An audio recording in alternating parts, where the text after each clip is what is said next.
Morning students, welcome all of you in this session of business studies. Yes students, in this session we are going to study nature and purpose of business. Yes students, आज हम लोग business activities को classify कर रहे हैं. Actually students, business studies को हमने दो पार्ट में क्लासीफाई किया है, इंडस्ट्रीज एंड कॉमर्स. अब देखिए, आप स्लाइड्स में देख रहे होंगे, business activities are classified into two parts. The first one is industry and the second one is commerce. Industry आप देख रहे हैं स्लाइड में लेफ्ट साइड्स में. Industries are again reclassified into the primary industries, secondary industries and tertiary industries. Now I am coming to the primary industries. Primary industries are again reclassified into extractive industries and genetic industries. Now I am coming to the mid or the secondary industries. Secondary industries are again reclassified into manufacturing industries as well as constructive industries. Now I am coming to the tertiary industries. Tertiary industries are also known as service industries. It has been classified into five ways. The first industry is transport, next banking, communication, insurance and advertisement.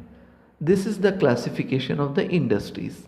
Now I am coming to the other important element of the business activity, that is known as a commerce, which are classified in two ways, trade and next one is aids to trade. Now trade are classified into two ways, internal trade as well as external trade. Internal trade are also reclassified into retail as well as wholesale. External trade are classified into three ways, export, import, interport. Now it's to trade.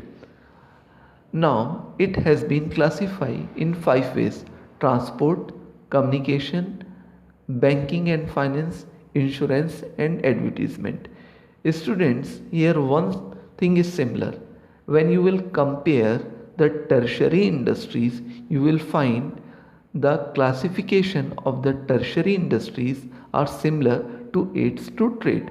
यानी tertiary industries और ads to trade दोनों same हैं, जिसको हम service industries भी बोलते हैं. मैंने यहाँ पर आपको बिजनेस एक्टिविटीज़ का क्लासिफिकेशन बताया है. आगे हम वन बाय वन इसका डिटेल्स देखते हैं. आइए स्टूडेंट्स आगे. यस स्टूडेंट्स, हम यहाँ पर सबसे पहले प्राइमरी इंडस्ट्रीज़ का क्लासिफिकेशन देख रहे हैं. मैं आपसे सबसे पहले ये बताना चाहूँगा कि इंडस्ट्रीज़ क्या होती है. स्टूडेंट्स, वो पर्टिकुलर प्लेस जहाँ पर हम रॉ मटेरियल को फिनिश प्रोडक्ट में कन्वर्ट करते हैं, वो प्लेस को हम इंडस्ट्रीज़ बोलते हैं. अब देखिए, यहाँ पर हम प्राइमरी इंडस्ट्रीज़ की बात कर रहे हैं और पिछले स्लाइड्स में मैंने जैसे आपको बताया, प्राइमरी इंडस्ट्रीज़ को हमने दो पार्ट में क्लासीफाई किया था. एक एक्सट्रैक्टिव इंडस्ट्रीज़, दूसरा जेनेटिक इंडस्ट्रीज़. देखिए, एक्सट्रैक्टिव इंडस्ट्रीज़ वो इंडस्ट्रीज़ होती है जहाँ पर हम मिनरल्स को, रॉ मटेरियल को नेचुरल रिसोर्सेज से एक्सट्रैक्ट करते हैं या लेते हैं या निकालते हैं. ऐसी इंडस्ट्रीज़ को हम एक्सट्रैक्टिव इंडस्ट्रीज़ बोलते हैं. ज़मीन के नीचे से हमें जो नेचुरल रिसोर्सेज मिलते हैं, जैसे कोल हो सकता है, टिम्बर हो सकता है, फॉरेस्ट से मिलता है, ऐसे बहुत सारे हैं, आयरन हुआ, ठीक है ना, कॉपर हुआ, जो हमें नेचुरल रिसोर्सेज से या अर्थ से मिलते हैं, इसको हम एक्सट्रैक्टिव इंडस्ट्रीज़ बोलते हैं. दूसरा आप देखिए, हम जेनेटिक इंडस्ट्रीज़ की बात कर रहे हैं. जेनेटिक इंडस्ट्रीज़ में हम जैसे वो एक्टिविटीज़ परफॉर्म करते हैं, जैसे rearing and breeding of living organism, जिसमें बर्ड्स भी हो सकता है, प्लांट्स भी हो सकता है, इसको हम जेनेटिक इंडस्ट्रीज़ बोल सकते हैं. दूसरे लफ्ज़ों में वो इंडस्ट्रीज़ जहाँ पर हम रिप्रोडक्शन परफॉर्म करते हैं, जैसे पोल्ट्री फार्म हुआ या फिर डेयरी फार्मिंग हुआ, फिर या तो ग्रोइंग फिश इन पॉन्ड्स हुआ, ये सब चीज़ें जेनेटिक इंडस्ट्रीज़ में आती है. तो प्राइमरी इंडस्ट्रीज एक बेसिक इंडस्ट्रीज होती है जिसको हमने दो पार्ट में क्लासीफाई किया था। एक एक्सट्रैक्टिव इंडस्ट्रीज जहाँ पर एक्सट्रैक्शन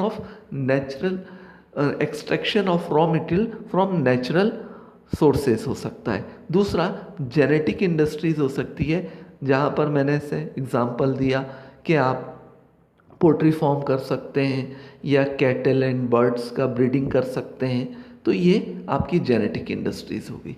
आइए आगे चलते हैं।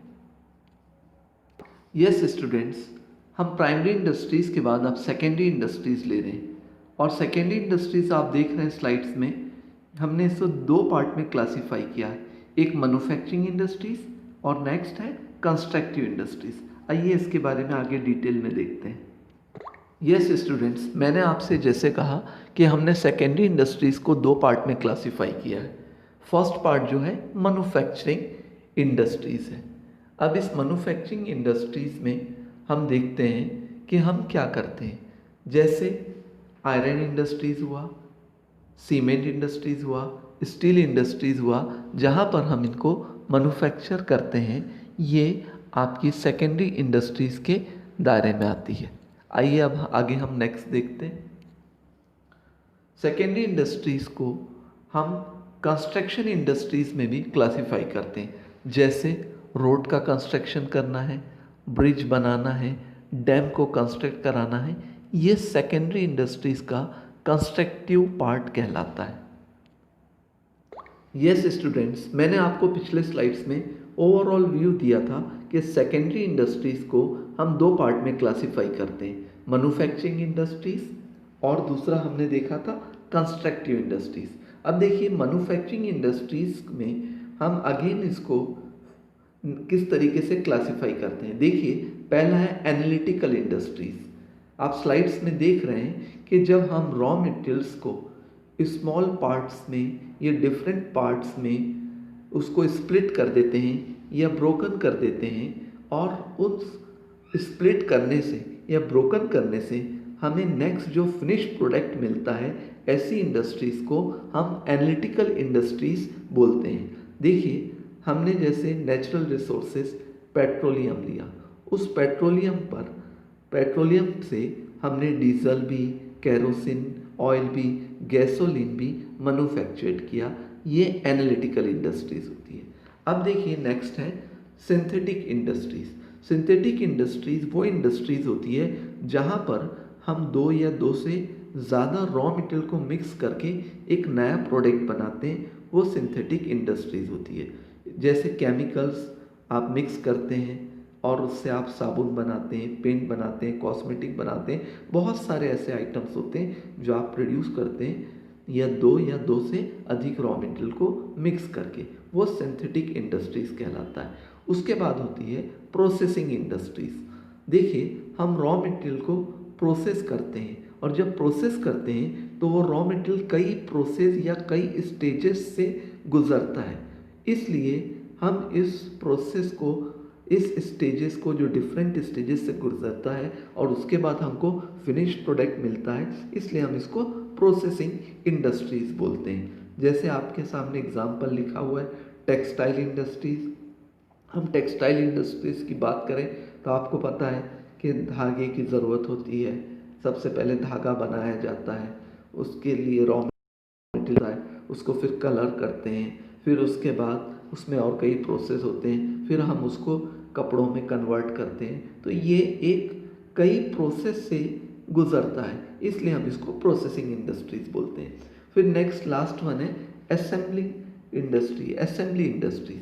देखिए असेंबली इंडस्ट्रीज वो होती हैं जहाँ पर हम डिफरेंट डिपार्टमेंट से या डिफरेंट कंपनी से फिनिश प्रोडक्ट कलेक्ट करते हैं और एक पर्टिकुलर प्लेस में उसको किसी चीज़ में उसको कंबाइन कर देते हैं, और कंबाइन करके हम एक नया प्रोडक्ट बनाते हैं, इसी को हम असेंबली इंडस्ट्री बोलते हैं। यानी सिंपल सा क्या हुआ कि आपने एक पर्टिकुलर प्लेस में डिफरेंट फिनिश प्रोडक्ट्स कलेक्ट किया और उस पर प्रोसेस किया और उसको असेंबल किया, उसको जोड़ा और आपने एक फाइनल प्रोडक्ट बना दिया, एक फिनिश प्रोडक्ट बना दिया। जैसे आप देख सकते हैं कि कंप्यूटर है, टेलीविज़न है, वॉचेस है, ऑटोमोबाइल्स है, कार है, हम बाइक का एग्जांपल ले सकते हैं कि उसमें 2 टायर की ज़रूरत होती है, बैटरी की ज़रूरत होती है, इंजन की ज़रूरत होती है, मिरर की ज़रूरत होती है। ये डिफरेंट इंडस्ट्री से बन के एक पर्टिकुलर प्लेस में आते हैं और इसको हम कंबाइन कर देते हैं, तो हमें क्या मिल जाता है, एक फिनिश प्रोडक्ट के रूप में बाइक मिल जाती है। ये आपकी असेंबली इंडस्ट्रीज कहलाती है। यस स्टूडेंट्स, अब हम बात कर रहे हैं लास्ट इंडस्ट्री की, जिसको हम टर्शरी इंडस्ट्रीज भी बोलते हैं या सर्विस इंडस्ट्रीज भी बोलते हैं। आइए इसके बारे में हम आगे नेक्स्ट स्लाइड्स में डिटेल देखते हैं। यस स्टूडेंट्स, टर्शरी इंडस्ट्रीज में आपको एक बार उसका फ्लो चार्ट फिर से रिकॉल कराना चाहूँगा। आप स्लाइड्स में देख रहे हैं